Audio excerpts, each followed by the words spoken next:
Continua existindo essa busca por uma alternativa em 2022 para um candidato à presidência que não seja nem Lula nem Bolsonaro. Vamos conversar de alguns nomes que estão circulando aí, Mandetta, Dória, Leite e tudo mais. Especialmente do Danilo Gentili, que foi jogado na roda aí. Eu achei interessante, não vou mentir não. Vamos conversar disso, vamos conversar isso de implicações para a liberdade no Brasil, como é que vai ser, o que pode acontecer, o que pode vir pra gente. E também vamos conversar sobre por que essa discussão de presidência não é tão importante assim. Tem uma outra que é... eu não sei se ela é maior, mas no mínimo devia se prestar umas 30 ou 60 vezes mais atenção nela do que se presta hoje.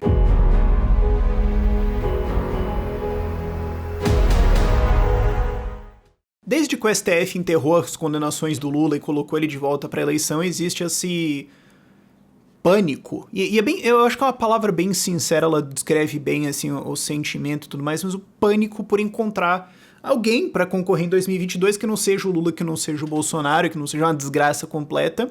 E aí o que acontece? Está se consolidando discussões ao redor de alguns nomes. O problema é que, para começo de conversa, a gente já teve essa experiência em 2018 de tentar encontrar um candidato que ele só não é o outro cara. Porque qual era o grande candidato em 2018? O cara que não fosse o PT. Era basicamente isso, convenhamos, o Bolsonaro conseguiu pegar isso. Agora eu não consigo acreditar, não consigo botar na minha cabeça que o resultado final da eleição de 2018 teria sido diferente se fosse o Alckmin ou o Amoedo ou o Álvaro Dias ali no segundo turno. Porque era uma eleição plebiscitária de rejeição do PT. Eu acho que inclusive se fosse um desses três, talvez a votação tivesse sido até maior. Talvez o Amoedo não, porque é bunda mole, mas... eu não acho que seria diferente ali. Agora, a gente foi nesse em 2018 com esse espírito de, cara, é só ser um cara que não é esses, e a gente tomou na cara de uma forma diferente. Sabe, nessa busca do menos pior, a tendência muito forte, quando você tem especialmente um estado muito grande como o Brasil, é que você consiga um ruim diferente. Então, não é que você tem um cara ruim e o pior, é que você tem um cara em que falta qualidade, um cara que é ruim, e um cara em que a página onde tá escrito as coisas que ele é bom tá vazia. E daí eles são coisas diferentes de baixa qualidade e que te desapontam de formas diferentes, mas que te deixam com aquele constante senso de... eu achei que ia ser.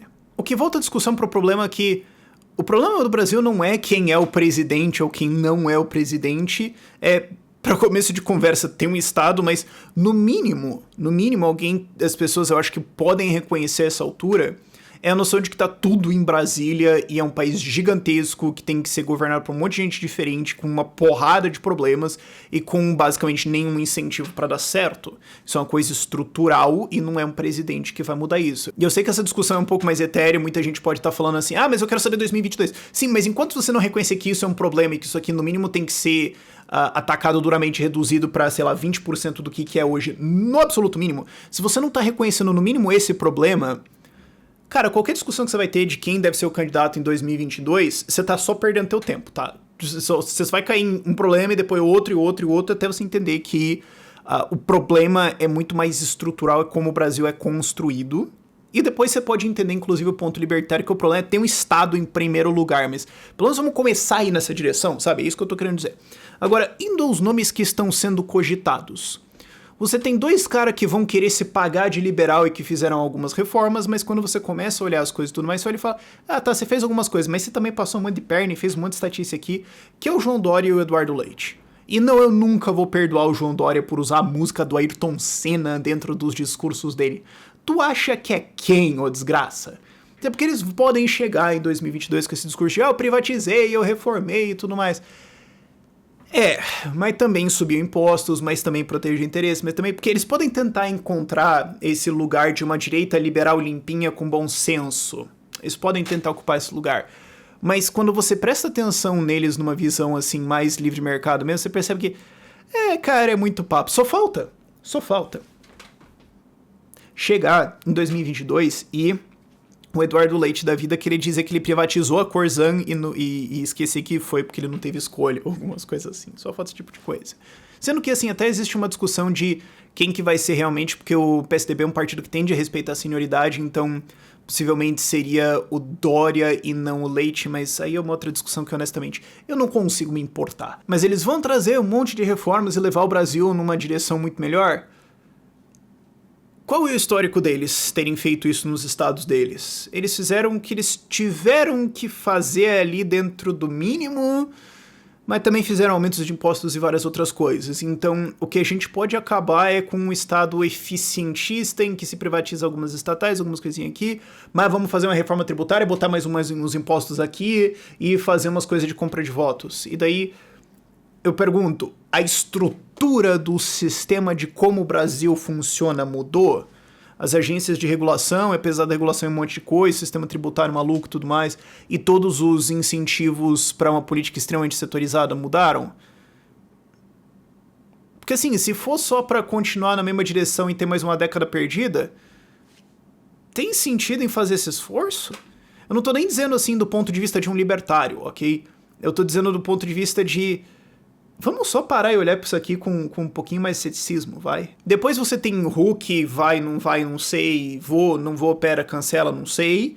E você tem o Mandetta, que no fim das contas vão ser social-democratas, com uma pegada de esquerda possivelmente relevante, o que se aplica a tudo que eu falei do Dória e do Leite, só que mais. E depois você tem o Calil, que é um tosco. É isso que eu tenho pra falar desse cara, é um tosco. O que faz com que eu pense que desses 5 nomes, o que ele tem mais chance de se eleger é ele. Porque o Brasil gosta. Vamos ser sinceros. Olha o agregado de votos das últimas 5 eleições do Brasil presidenciais. O Brasil gosta de um tosco com uma pegada autoritária populista. Esse cara pode ser de direita, de centro, de esquerda ou só bandido. Tanto faz. Se você for olhar, mais de 80% dos votos em 2018 foi pra um tosco com uma pegada autoritária. Então, eu acho que desses 5 nomes aqui, o Calil é o que tem mais chance puramente por essa avaliação. Eu tô zoando 50%, os outros 50% tende a me levar aqui, né? Aí tem os nomes assim, tá, esses aqui são os que a gente tem que sofrer a discussão deles, mas quem que a gente gostaria? Assim, ó, sendo sincero, falando do fundo do meu coração, do que eu conheço, do que eu já li sobre, nunca conversei com, posso estar errado, não sei, mas eu gostaria que entrasse, que jogasse o chapéu no meio pra pelo menos provocar e jogar umas ideias. Eu queria o Flávio Augusto nisso aqui.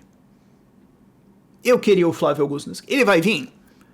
Eu acho que não, ele tem o bom senso de ficar longe disso, o que na verdade até qualifica ele mais, mas eu gostaria que ele jogasse o chapéu no meio e entrasse pra encher o saco, porque ele é o cara que fala, eu vim do nada, o Estado só me ferrou, nunca fiz contrato com esse negócio, empreendi pra caramba, é isso aqui que a gente precisa fazer.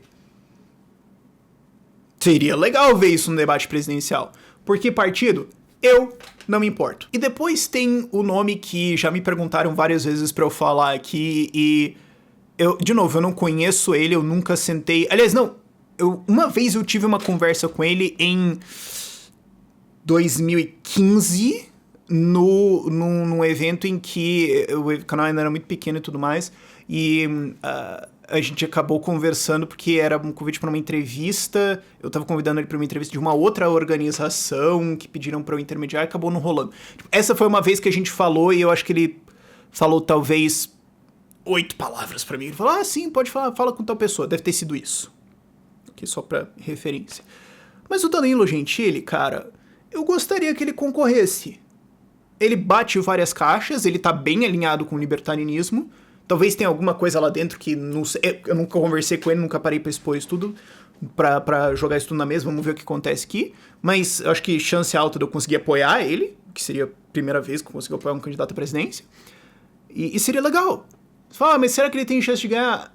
Não, pera, gente, só por você ter um cara lá no palco, num debate, que pode jogar um dedo na cara de todo mundo e falar as verdades e acordar a galera... Só por isso já vale.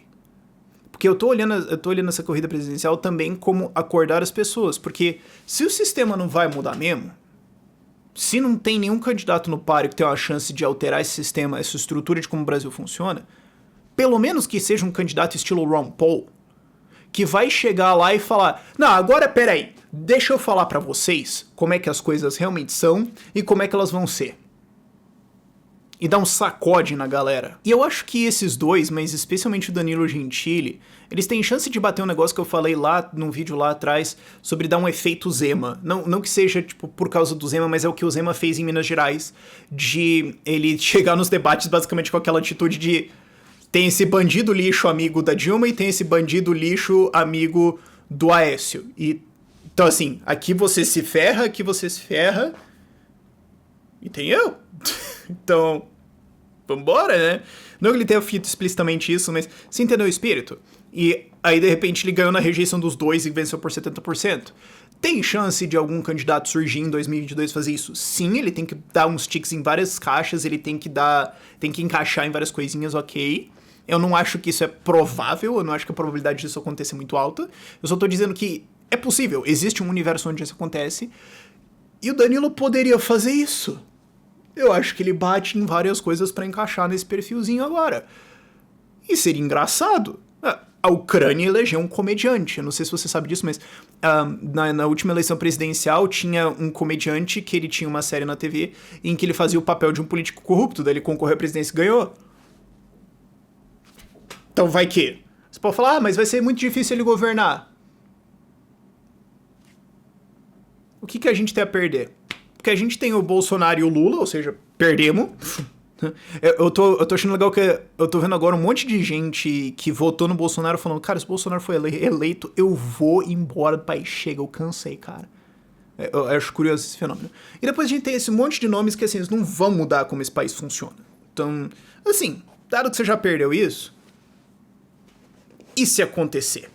Aí a gente vê, cara. Aí você fica meio que o cachorro que pegou o carro. Você vai correndo atrás do carro, pegou. E agora, o que você faz? Eu não sei, eu não tinha um plano até aqui, mas claramente eu já tô num prejuízo extremamente menor do que todos os outros lados. Ok? Vamos ver.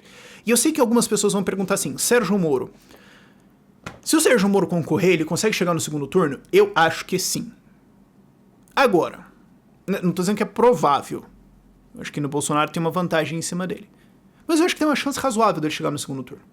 Agora, se ele chegar no segundo turno, seja lá com quem for, ele vai unificar toda a política do Brasil, exceto o partido diretamente opositor do adversário dele, contra ele. Então, se ele for no segundo turno, digamos, por alguma maluquice do universo, vai com o Bolsonaro, todo o centrão e toda a política nada a ver, e todo mundo, exceto o PT e o PSOL, vai se alinhar com o Bolsonaro para derrotar o Sérgio Moro. E se ele for pro segundo turno contra o Lula, todo o centrão, toda a esquerda e parte do bolsonarismo vai juntar com o Lula pra derrotar o Moro. Então, é raro, eu acho que nunca a gente teve no Brasil uma figura que é tão boa em juntar todos os grupos políticos do Brasil em uma causa. Contra ele, claro, mas é causa em defesa de como as coisas são agora, porque ele é um cara que chegaria metendo louco mesmo.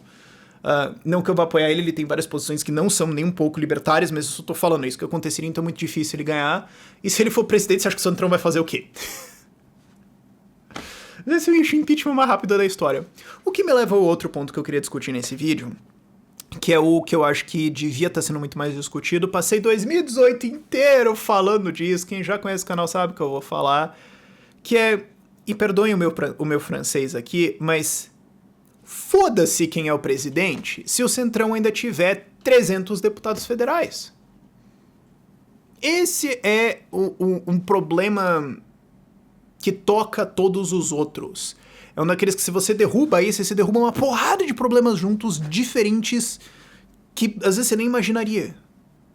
Se o bloco dominante, se a força titânica dentro do Congresso ainda é um centrão disposto ao comércio, nós temos um problema grave e não importa quem seja o presidente. Porque você pode ter um canalhazão que vai comprar os caras, que é basicamente a história do Brasil desde a redemocratização. Ou você pode ter um cara que vai peitar e falar, vou fazer as coisas diferentes aqui, e aí ele vai ou virar o que o Bolsonaro virou e falar, não, quer saber, esquece isso, vamos comprar os caras mesmo. Ou ele vai tomar na cara até ser retirado, que é o que aconteceria, por exemplo, com o Sérgio Moro, certo? Então, isso é um problema estrutural muito grave que a gente tem. Então, assim, tá, eu entendo a galera que quer discutir presidente e tudo mais, o histórico brasileiro é isso, e em parte eu acho que isso é culpa do PT também, porque como eles compraram o legislativo no mandato, no governo deles inteiro, a gente esquece que o legislativo existe, é uma coisa nova pro Brasil, você pensar que o legislativo existe. Mas, bicho, enquanto você não tiver ali um bloco de no mínimo 50 deputados federais, mas preferencialmente alguma coisa entre 100 e 200, pra conseguir fazer uma segurada muito forte no centrão, você entende que esse problema vai continuar? Só que para resolver isso a gente precisa falar de candidaturas de deputados federais. E daí a gente chega em uma das raízes do problema, que é você vir 1.000 a 10.000 discussões de quem vai ser presidente para cada uma discussão de deputados federais. Sabe, a gente tem dentro do Ideias Radicais um programa de treinamento para ajudar candidatos a organizarem as campanhas. A gente já tem 5 candidatos trabalhando com a gente para 2022, o que é fantástico. De março, de um ano antes, a gente tá fazendo isso, muito legal. Estou procurando nomes. Se você quer se candidatar, me manda um e-mail, o e-mail tá na descrição aí, rafael@ideasradicais.com.br. Eu estou procurando candidato, seja que você quer se candidatar ou você conhece alguém. Eu quero encontrar essas pessoas, ajudar a estruturar a campanha deles, ajudar a subir essa chance de eleição. Mas eu sou um cara com um orçamento consideravelmente limitado. E cadê o resto das pessoas ou querendo concorrer, ou querendo ajudar, ou querendo doar, ou querendo um cara pra votar pra ser um deputado federal diferente? Porque assim, se você quer enfrentar o Estado, se você quer reduzir, se você quer combater, cara, a gente vai precisar de gente lá dentro. Não tem jeito. A gente vai precisar de um grupo muito grande lá dentro. A gente consegue botar aí 25 a 35 deputados federais em 2022 fazendo um trabalho legal? Sim, mas tem que começar. Cadê essa discussão?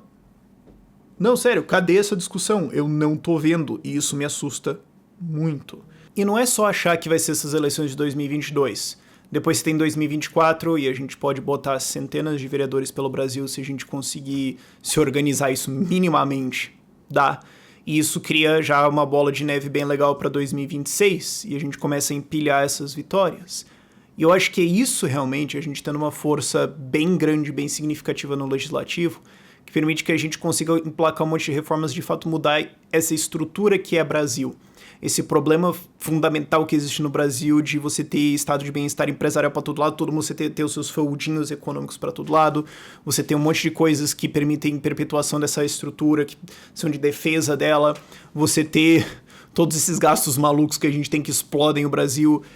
É aí que a gente de fato consegue efetuar mudança. Eu acho que até lá você pode fazer ações defensivas e tudo mais, agora ficar gastando uma quantidade absurda de energia agora tentando debater algum desses nomes cone de presidente aí que não vai mudar nada é um desperdício de energia, cara. Eu consigo achar que tem alguns nomes legais por aí pra gente entrar na briga, sim.